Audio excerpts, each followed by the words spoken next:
I want to go over some stuff that I find to be really interesting right now. The idea of what's happening in today's market, the idea of for some folks, business as usual, and for other folks, it's oh my God, what are we gonna do, right?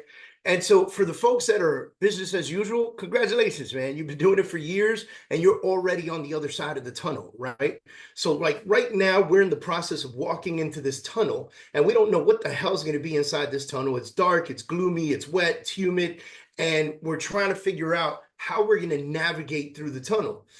For many of us, for many others in states where buyer agency agreements and things like that have already been in place for quite some time, like my folks up in Virginia who look at me and go, business as usual in Hampton Roads, right? And so I go to them, okay, cool. How, like, give us some tips.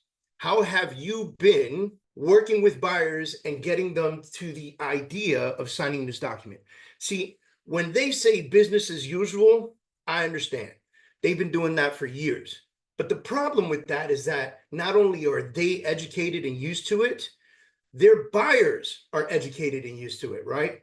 Now, for the rest of us, we're going to have to now get used to presenting this buyer agency agreement. But there's another side to this. And the other side is, what are the buyers going to say to us? How are they going to feel? They've never had to deal with this in this part of town before, right?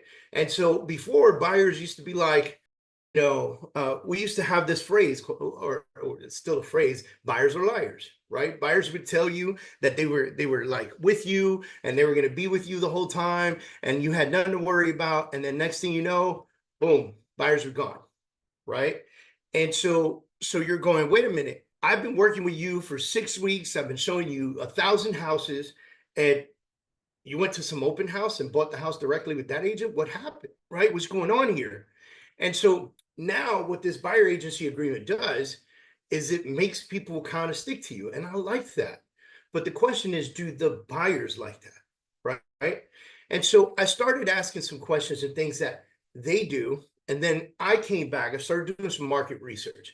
And although I've been coaching for 10 years, and I still run a team here in South Florida. So I've been coaching for 10 years. I still have a team. I'm still in the business, right? I just don't open doors anymore. It's been a little bit since I've shown houses, right?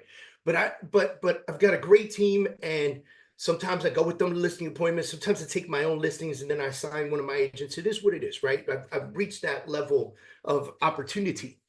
And what I find is that I oftentimes have to go out there and speak to people who are in the daily grind and pick their brains and say, okay, dude, listen, these changes are happening. This stuff is happening. What are you doing to adapt? What are you doing in your regular business? How long have you been preparing for this, right? Because ideally, the real pros, the people that I'm asking, right, they've sold what I've sold or more, right? I'm going up. I'm not asking down. Does that make sense to y'all, right? Like if I once got a piece of advice that said, don't ever ask for financial advice from broke people and don't ever ask for marriage advice from single people, right?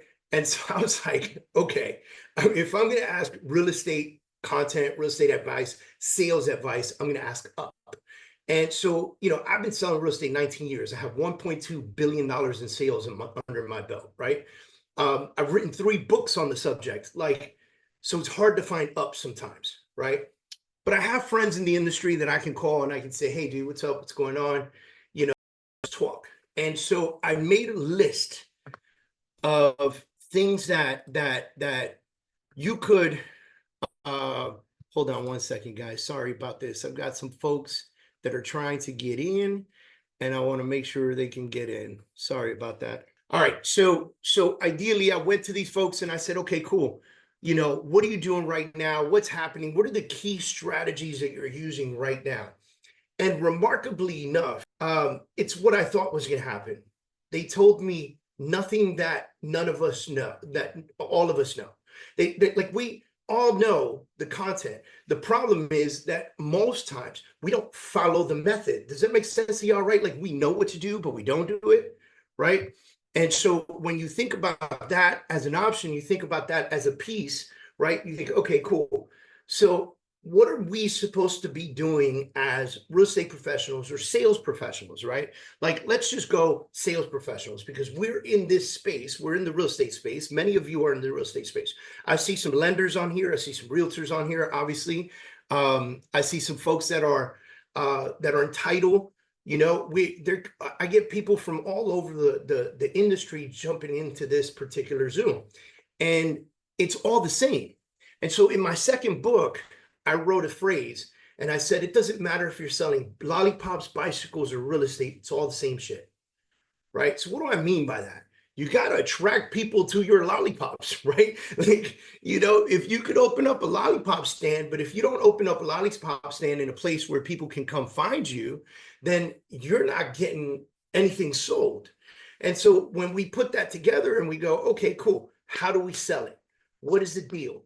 How are we doing this? And we came to 11 key points. Okay, I'm gonna dumb it down to less than the 11. I want to really focus on the key factors. All right. In my group coaching program, we focus tremendously on your ability to develop relationships, right? And why do we focus on your ability to build relationships? Because we want to figure out, if you could get in front of a client, or you can get in front of a potential client, a potential person that wants to do business with you, how are you going to get them to know, like, and trust you, right? We've all heard know, like, and trust, but oftentimes we don't hear the word relationship. Oftentimes we don't hear words like desire and things of that nature, right? And so we have to focus on this right here. And so what they said was, we spent a lot of time networking. By the way, I interviewed 4 people last week, or this week. I interviewed 4 people this week. 4 people that collectively have maybe somewhere around $6 billion in sales. And 4 people that have collectively about 70 to 80 years of experience in the industry, right? So we're talking like the real deal folks that are doing this in the grind. And here's the funny part. When I say that to people, they go, oh, but those guys are top producers. And I'm going, yes, but they're doing all the basic stuff that everyone should be doing. And that's why they're top producers. So there's this misconception that once you become a superstar producer, you don't have to do the basic stuff anymore. That's trash. That's absolutely false, right? All the basic stuff that you do as a brand new agent to come into this industry and put in the work is the same stuff that you have to do all the way through. I'm gonna break away from this right now, and I'm gonna show you something. The average real estate agent has an industry market like this. What do I mean by this? Right here, this is 1 to 2 months. Here, this is 3 to 4 months. Here, this is 5 to 6 months, 7 to 8 months, 9 to 10 months, 11 to 12 months. All right, this is a real estate agent's year. This is the average real estate agent that does average work, that does the average effort, okay? This is the average person. So here, in the down part of their business, I'm not making money right now. It's the down part of my business, not really sure what to do. I'm gonna put in some extra work. I'm gonna do some stuff. Okay, here they do the focus stuff. Here's where they do the email marketing, the networking, the relationships, the support, the sales training, the follow-ups, the belief in their business, communication and support. This is where they're building stuff, right? The calls, the emails, the texts, the video messages, the social media, all this stuff. This is where they're doing this, right? They're going extra hard right now. And then they get some potential leads. And then by the grace of God, they're able to turn some of those leads into actual clients, right? Because they're doing this in a very, very basic fashion. And then what do? They get some clients. So let's say they get 3 clients, right? In months 3 and 4, they're busy with these 3 clients. There's inspections, there's, appraisals, there's this, there's that, all this stuff's going on. And what do they not do because they're doing all this stuff with those clients? They don't do the stuff that got them the clients to begin with. So they get these 3 clients, They go hard on these 3 clients. All their attention is super hyper focused on these 3 clients. Every part of the day is given to these 3 or 4 clients. 9 p.m., 9 a.m., 3 a.m., doesn't freaking matter. They're going in on these 3 or 4 clients, and then they close them. They make some money, and they put 15, 20, 30 grand in the bank account. They go, awesome, right? Depending on what your market is, okay? And then what happens after that? Since they went all in on that time frame on their clients, they didn't do the stuff that got them this upswing. So what happens? They have a downswing, and then they go a couple months without clients because they didn't do the stuff to get the clients, right? To keep the method going.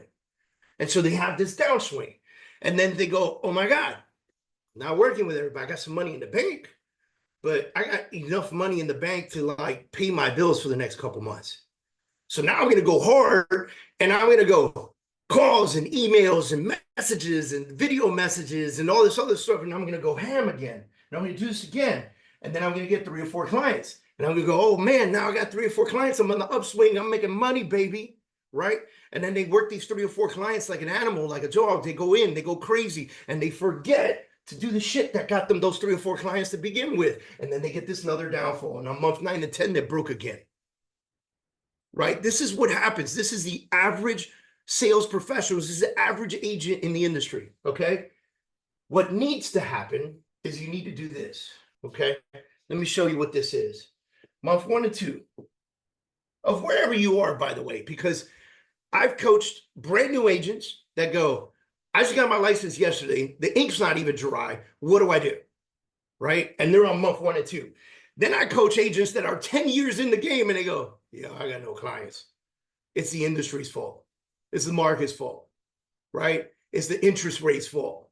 It's the government's fault. It's Biden's fault. Everybody's got an excuse, right? And I go, okay, cool. Let's go hard. Let's do the stuff. The email marketing, the networking, the relationship development, the support, the training, all this stuff. Let's go hard. And then they get this upswing. But here's the key. When you get here on months 3 through 12, you can stay on this steady upswing if you just continue to do the stuff you did to get there. How do you do that? You have to separate and respect your time. So let's go. This is like a key thing too, by the way. I can't tell you how many times I've done a coaching session and I go, all right, audience, give me a topic that I can dig in on for you, that I could give you some information on that's like boggling your mind right now.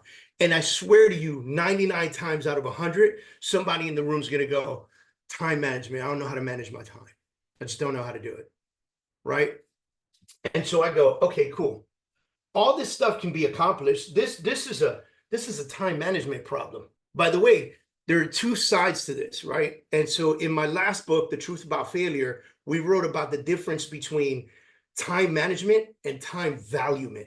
Right? So not only is this a time management issue because they're not allotting the time to do the things necessary to continue the upswing like this, but they're also not valuing the time appropriately. They're not doing the things necessary to be on time, to do the right things that create MMAs, which are money-making activities, right? So what do I mean by this? I mean, they sit down at their desk in the morning, and they go, okay, what am I going to do? And that's if you got to your desk in the morning, because I know some of y'all sleeping. I know, right? And so they get their desk in the morning, and they know, because they've heard everyone say, every coach in the world, every mentor in the world, from Tom Ferry to John Ferry, okay? Everyone has said it. Call your contacts, lead gen, and do it in the morning. So you sit down at your desk and you know, you're supposed to pick up the phone and lead gen, but you don't. And then you look outside the window and you go, that chair fell over in my backyard. I'm gonna go fix that. What? Is fixing that chair a money-making activity? Hell no. The money-making activity is the activity you're supposed to be doing during that time. So if you respect your time and you allot your time properly, okay, which means that if it's on my calendar, I respect it. It belongs to me. If it's not on my calendar, it doesn't exist. I don't allow anyone to shift my calendar or schedule. I don't care who you are. You're buying a $7 million house. Cool. I'm done with my cold calling at 11 a.m. I will call you at 11:01. People have a hard time hearing that because they go, nah, Dave, nah. This guy's buying $7 million house. I'm hanging up the phone. I'm calling this guy. I'm going, okay. Now you've trained that client that you are at their beck and call every second of the day. You're no longer a professional. You're a do person. So if you respect your time and you manage your time appropriately and give yourself value, time valuement, and you take your money-making activities and you push them to the top of your day, and you knock things out between 5 a.m. and 11 a.m. that will bring you income, health, wealth. And then after that, people go, okay, but after that, I'm going to show houses. That's a money-making activity. No, it's not. Showing houses is a benefit of doing money-making activities. Does that make sense to y'all? Right? Type yes in the chat if you feel me. Okay? Type yes in the chat if you feel me. All right? It is showing homes is not the money-making activity. The money-making activity is what you did to get in front of the person to actually show them homes. All right? Thank you, Kurt. Thank you, Wilda. Thank you, Yannetti. All right? Now we're going in. Thank you, Gabriel. Now we're going in. Okay. So what do? Beginning of the day, AM is where all my money-making activity and also my personal wealth. What do I mean by personal wealth? Me, personally, am I taking care of myself, right? That goes in the morning. So fitness, if you work out, which everyone should, I don't care what you do. It could be Pilates. It could be lifting heavy things and putting them back down. It could be a walk. It could be a run. It could be yoga. It could be whatever you want it to be. But as long as you are physically moving your body and creating unity with your mindset and your brain, first thing in the morning, you're already winning. Because I'm going to tell you something, guys. If you don't take care of yourself, you cannot take care of anyone else. 100%. You have to come first. You come before your spouse. You come before your kids. Does that make sense? You have to do it. Because if you don't take care of yourself, then what happens? You get sick. You go down. You're unhealthy. You're stressed out, right? It's harder to track the stress of doing this right here because let me tell you something, guys. This is not an easy job. This real estate thing that we do, that I know many of you got that license because you bought a house and you saw how much money the realtor was making. You were like, shit, I could do that. I could do what this guy did, right? And then you started doing it. You were like, oh, snap, let me go in David's class because I don't know what I'm doing, right? It's not an easy job, so you're going to be stressed. So take care of yourself and push it forward. All right, let me come back here. So I'm having fun with you guys today, all right?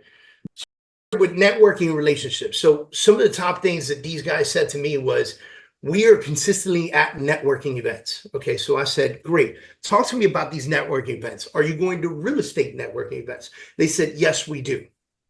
I said, why are you going to real estate? And I know the answer to this because I remember sitting in a conference, 10,000 people. A lot of people were wearing red. They were serving Kool-Aid. You know what I'm talking about. And the leader of this organization got on stage and said, if you're going to networking events where there are other realtors, you're wasting your time. And I was like, no, right? Because I live in Miami, guys, okay? When I go to networking events, I meet realtors from West Miami, Miami Beach, Homestead, North Miami, Fort Lauderdale, West Palm Beach, Davie, like these. And let me tell you, some realtors from Fort Lauderdale, they do not want to drive all the way down to South Miami to show property. They don't want to do it because it's an hour on the road to go show properties in traffic, stressed out, fighting everybody on the road, hour or more just to go show a few properties. Let's say they spend an hour or two showing the properties. Then they got another hour of traffic and fighting on the road to get back, right? They paid about $30 in tolls the whole time they were doing this, okay? They're frustrated. They spend 4 or 5 hours of their day doing this. They're done. So what do they want to do? They want to refer that business. So yes, they're going to networking events where there are other realtors so they can create relationships with those realtors that don't want to go to their markets in those areas and work with them. For instance, I live in West Miami. When I was active on the road, right? And something came up in North Miami Beach, I wasn't doing it. There's a speed trap ahead. I was not doing it, right? Why? Because North Miami Beach is a pain in the butt for parking. It's an hour and a half for me to get there in traffic and all the nonsense, right? And it's a whole day. Like every time I'm meeting this client, I know the whole day's gone. Period, end of story. Like I'm going to go over there, then I'm going to want to stop for lunch because, dude, I got a long ride home. Then I'm going to long ride home. And by the time I get home, I've done burnt the whole day. I'm not doing that. I would rather work with 2 clients a day, showing properties that I can get to in 15, 20 minutes than spend an hour and a half on the road. Now, caveat, if this North Miami Beach buyer or seller is selling a $2 million house or a $2 million condo, I'll drive the hour and a half, ladies and gentlemen. Does that make sense to y'all? Right? You gotta weigh the risk. Everything else, I'm referring out. And he says, unless you have the listing, depends on the price of the listing. I'm being honest with you. I value my time so much that if I get a $250,000 listing in North Miami Beach and I live in West Kendall, I'm not going. I'll get the listing and I'll put somebody else to help me on it, and I'll split that commission with somebody. Somebody that lives in that area, knows that area, could walk there, probably go on a bicycle. Does that make sense, Andy? Right? So rocking and rolling. All right. Next thing that they said was networking in other industries. So I said, okay, what do you mean by that? They said, if there is a lawyer's event, if there is a doctor's networking event, if you go to Meetup, the Meetup app or meetup.com, and you see there are some things happening in your local area that you might be interested in, go and attend the event. You don't have to be a lawyer to go to a legal event. It gives you the opportunity to network with the room. So when somebody looks at you and says, you know, oh, so what firm are you with? You say, I'm not with a firm. I'm a real estate professional. I just happen to work with a lot of attorneys and their clients. Oh, really? Yeah. What type of attorney are you? Well, I'm a divorce attorney. Oh, I work with so many divorce attorneys. I mean, let's face it. Every time somebody gets divorced, there's 1 sale and 2 purchases. Let's go. Right? Somebody says, well, I'm a probate attorney. Oh man, that's amazing. I'm familiar with probate. We work with probate clients all the time. Right? I would love to refer you business if you would do the same for me. Those are the relationships you want, right? Doctors, make sure you got a lender in your pocket. If you're going to doctor events, make sure you have a lender in your pocket that works doctor programs, that is okay with the massive amount of debt that they have and has low down payments and all this crazy stuff that they offer for doctors on these loan programs. Find those programs. Talk to your lender. If they don't have it, find the lender that does. There are some banks that do it as well, right? Esteban says appointments in the afternoons every day, mornings for new prospects generation, and midday for follow-up of clients and X. That's a perfect, by the way, Esteban, perfect schedule, brother. Perfect schedule, right? Thank you. So every day we do every single thing. Every day. Mm-hmm. That is the perfect schedule. That's the perfect schedule. And I guarantee if you've been hosting that schedule for as long as you have, you're seeing progress with it. And over time, you get more and more clients. And over time, you work more and more, right? People go, okay, well, we don't have that. Yeah, you don't have that swing. Yeah. You don't have the swing because you do the appointments in the afternoon. You focus on that. Somebody says, hey, man, Esteban, I would really like to see this house on Thursday morning at 10 a.m. Hey, I'm sorry. Unfortunately, I'm booked at 10 a.m., but I can happy to meet you at 12:30. Does 12:30 work for you? People will respect that. 1, 3, and 5. 1, 3, and 5. Esteban's either got to dial down. I got 3 options for you, 1, 3, and 5. Which one works for you? And I'll schedule that showing for you, right? What are we talking about here? We're talking about doing it in the right way so you have a steady growth. The longer you do it, the more steady growth you'll have. People want that magic pill. People want that overnight kill. It's not like that. It's not like that in any business, by the way. And this is a very interesting business. We move one of the most largest assets people have. We are the conduit of that transfer. And our license was like $600 total. School, license, tests, everything. Took us 3 weeks to do it in some states. Other states are longer, right? So craziness. All right, so let's move on. Next thing that came up was consistent email marketing. So This is something that some people love, some people hate, but I'm going to tell you right now, the sale happens in the email, right? It rhymes so you remember it. The sale happens in the email. You can have conversations with people. You could meet people face to face, but it's those consistent emails that drip on them for a long period of time that remind them you exist. Whether they read your email or not is irrelevant.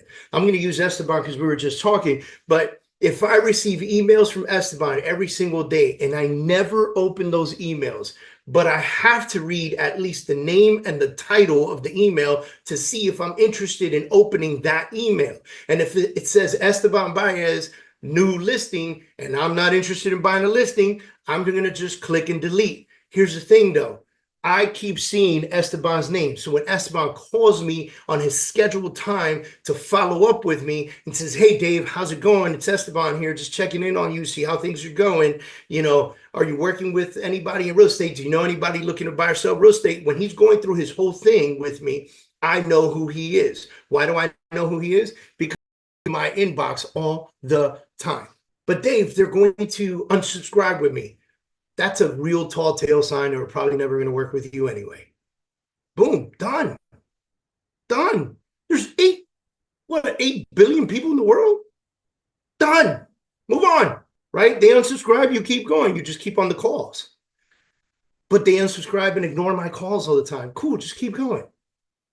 When do I stop? When they die. What do I do when they die? Call their siblings. There's a probate case in the making.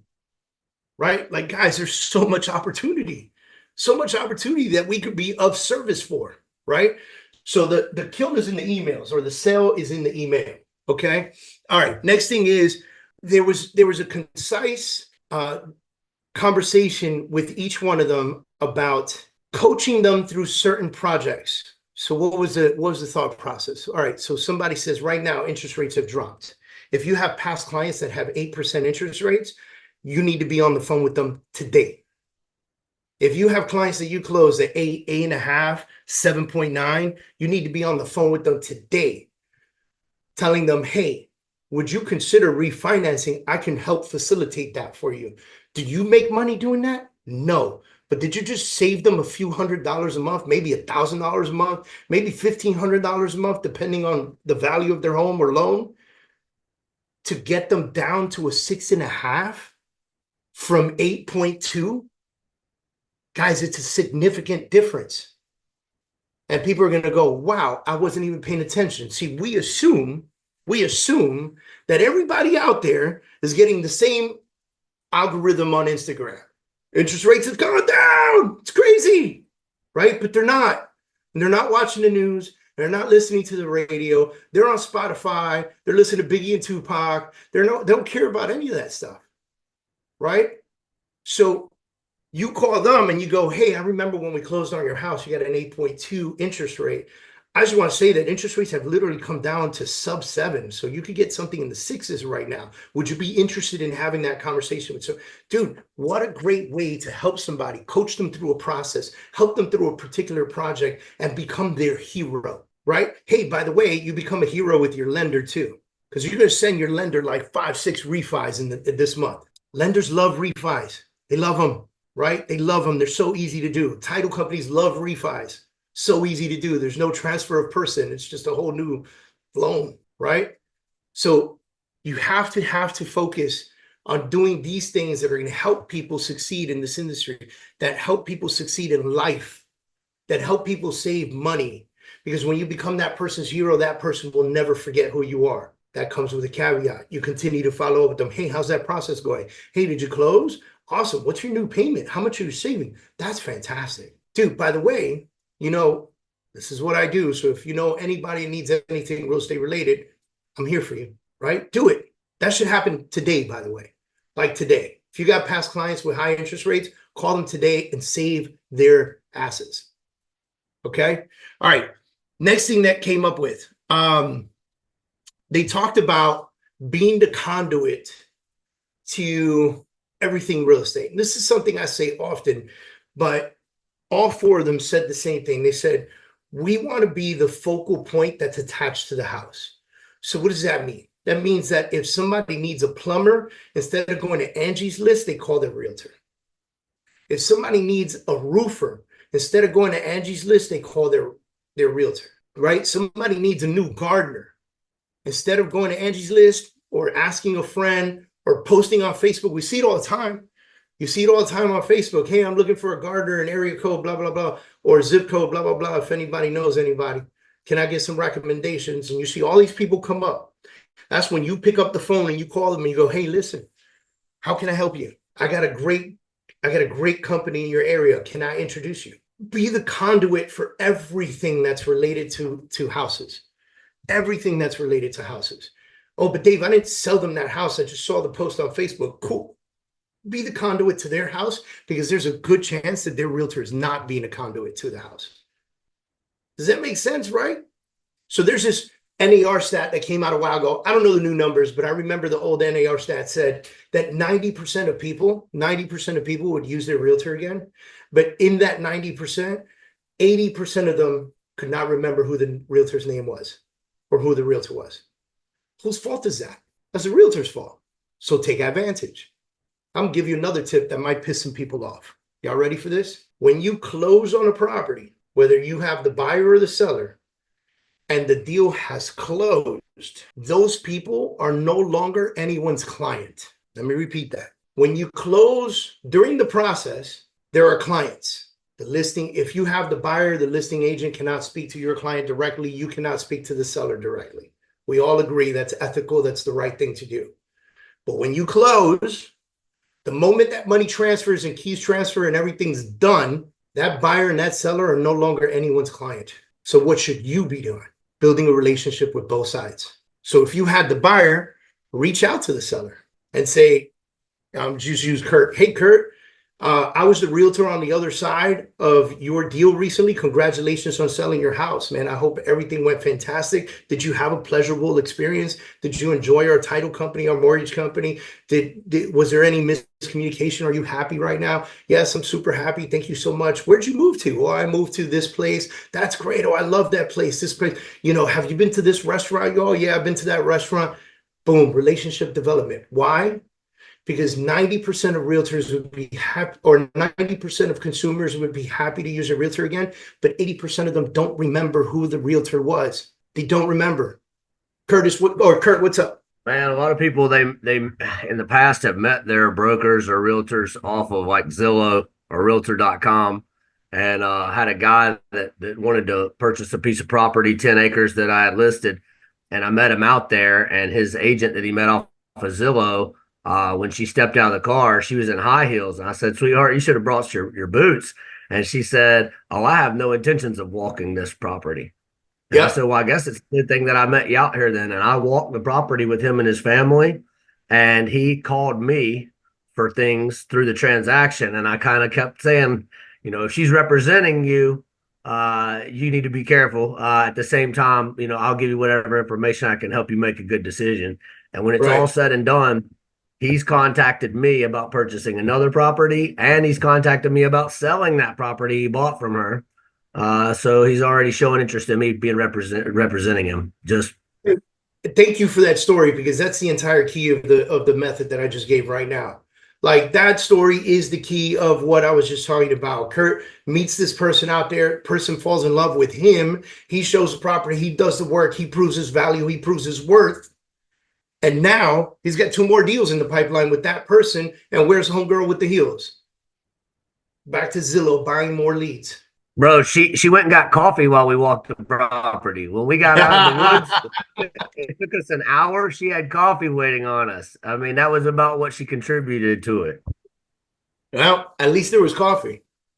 At least there was coffee. Right. So folks will often ask me, how do I get that information? Like, a lot of times I don't have or the buyer's email, phone number, or this and that, or blah, blah, blah. You know who does? Title company, right? Create a great relationship with your title company. I'm a partner and owner in my title company. So if y'all need numbers, I got you. All right. So that was a big key right there. Now the next part, this was a big one. Right? I'll just put 3 because I didn't write anything else down. This was a big one, and we'll end with this one. Okay. Belief in your ability to do the job. So, in speaking to these individuals or these top high-end realtors, they say that till this day, there are certain listings that they will walk into that make them shake in their boots. There are certain listings that they will walk into that make them feel like, oh, wait a minute, I've never done this kind of listing before. And so they have to go back, study, learn, call friends, ask questions, educate themselves, put themselves in position so that they have belief in themselves and belief in their ability to move that project, to move that home, to move that condo. If they believe in themselves, the energy that transmits in the room is that the people will believe, they will have belief that you know what you're doing. Go back to Kurt's story. These clients come in, they need to walk this property. Kurt knows the property. Girl in the Hills did not have any intention of walking that property. Why? She didn't care. She didn't know. It wasn't her thing. But she took it because it was a Zillow lead. So she met the guy there. Smart move on her. She made some money, but that was where her money ended. Because Kurt had belief in himself that he could sell this piece of land, and the client felt that belief, that understanding that he knew what he was doing, that was the win. And it's going to happen to you your entire career. There's always going to be a level up. I remember maybe 6 years ago, I had an opportunity to do a listing presentation in Brickell, which is like Miami's like financial district. It's like Miami's Wall Street, right? And it was a 7,000 square foot penthouse with 4 balconies, 6 bedrooms, a spa, like all this crazy stuff. And guy wanted $22 million for it. This was 6-7 years ago, something like that, right? I had never done, up until that point, I'd sold $2, $3, $4 million houses, no problem. No problem. Like to me, I walk into a condo that's $2-3 million. It looks to me like a $400,000 condo. There's 4 walls, there's bedrooms, there's a kitchen, there's a bathroom, there's a balcony, right? What makes it more expensive? Square footage and the quality of the building, right? Does it have concierge? Does it have a pool? Is it on the beach? Is it on the water? Is it inland? Like those are the things that make it more money. Does it come with parking spaces?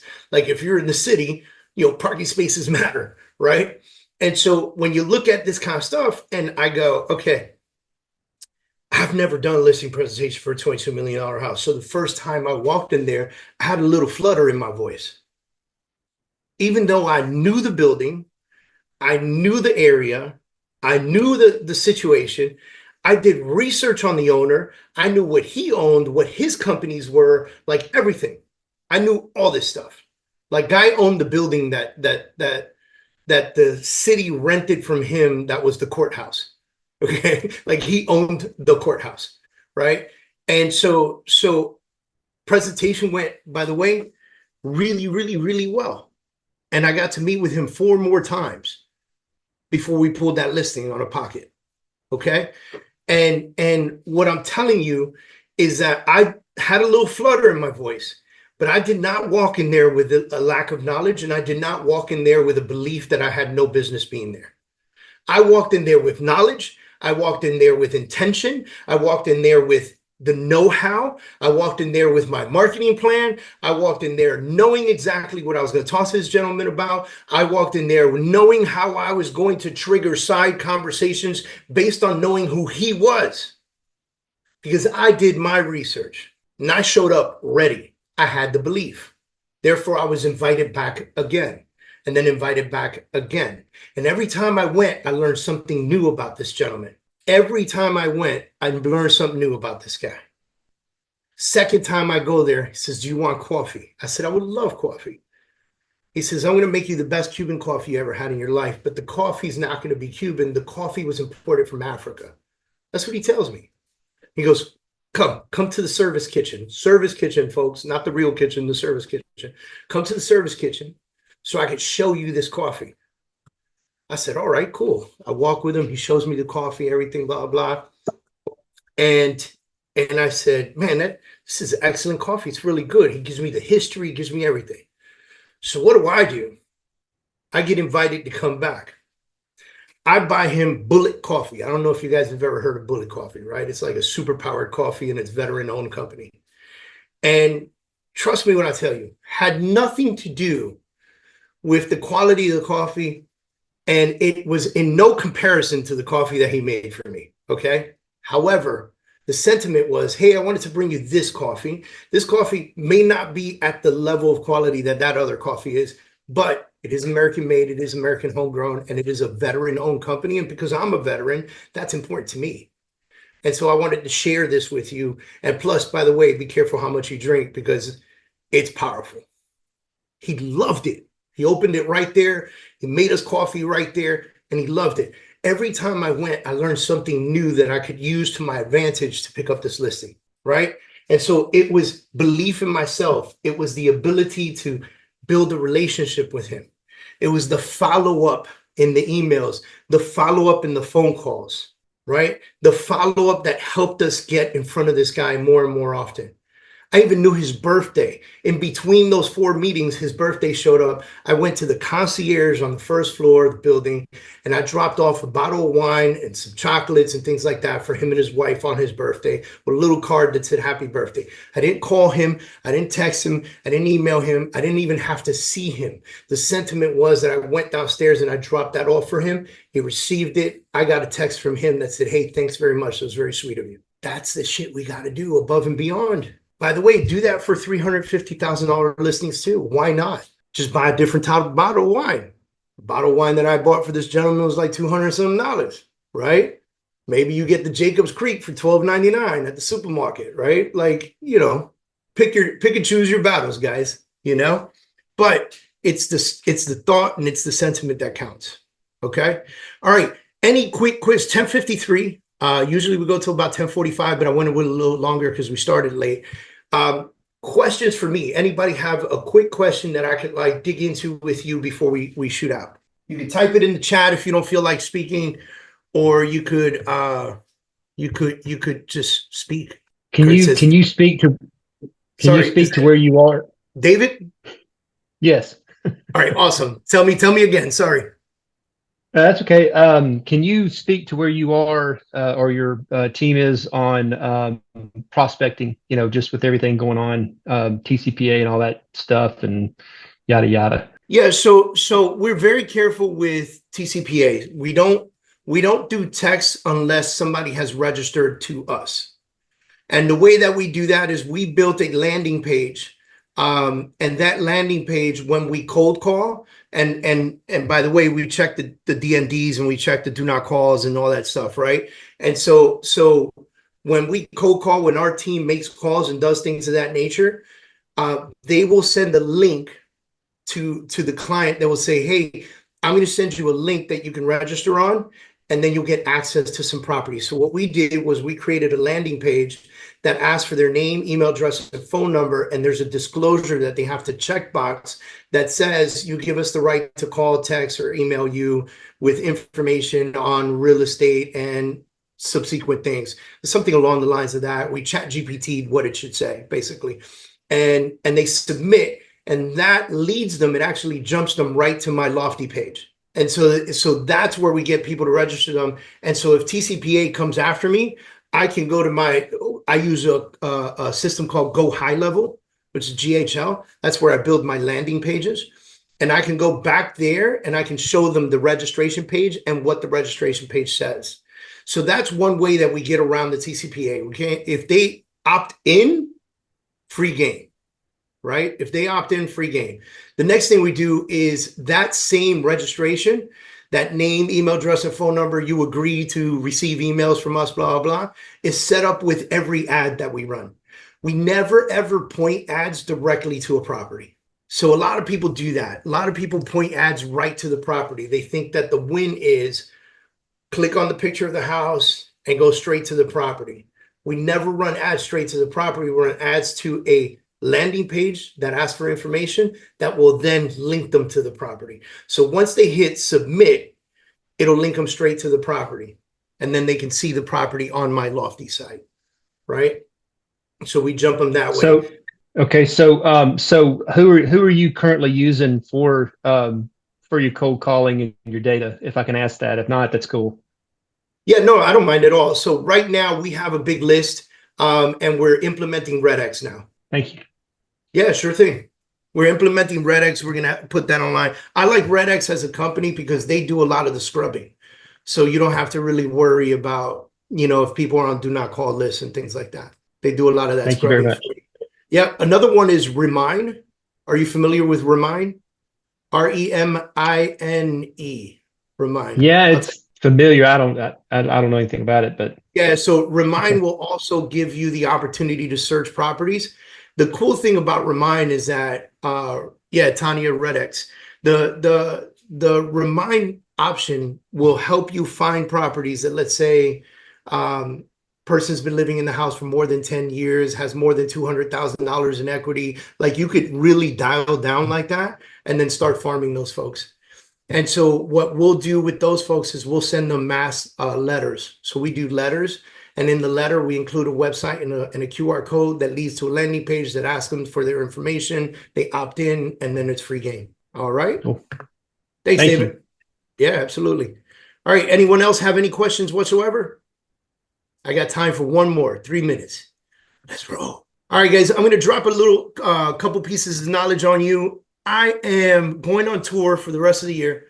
I will be in, let me pull this up real quick. I will be in Chesapeake, Virginia, September 26th. So if you're in the Virginia area, I'll be in the Chesapeake, Virginia area, September 26th.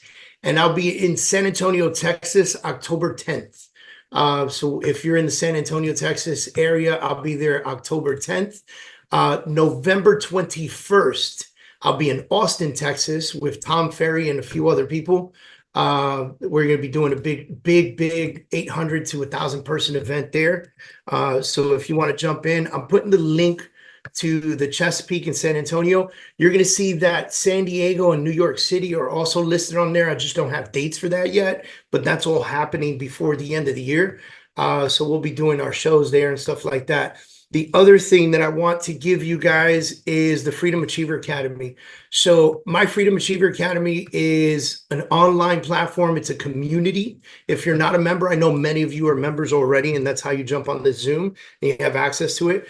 But if you're not a member already, it's $47. You jump in. There's over 300 videos in there that equate to almost 7 hours of content. And so you can self-pace, train, coach, whatever. And also there's a community built. It's built inside of a school platform. So there's a community in there where we communicate with each other. We have about 500, close to 500 members in the group already. So feel free to join. The links are in the chat. If you have any questions for me, just reach out to me. I'll try to be as flexible, malleable, and accessible as possible. But as you can imagine, with my group coaching and one-on-one coaching and programs and everything else, I tend to stay pretty busy. But I'm here for you, whatever you guys need. I'm excited that you guys are here today. So thank you for being here, guys. Bye, guys. Have a great day. Bye, you too. Thank you. Thank you. Bye, everyone. Thank you, David. Bye. Thanks.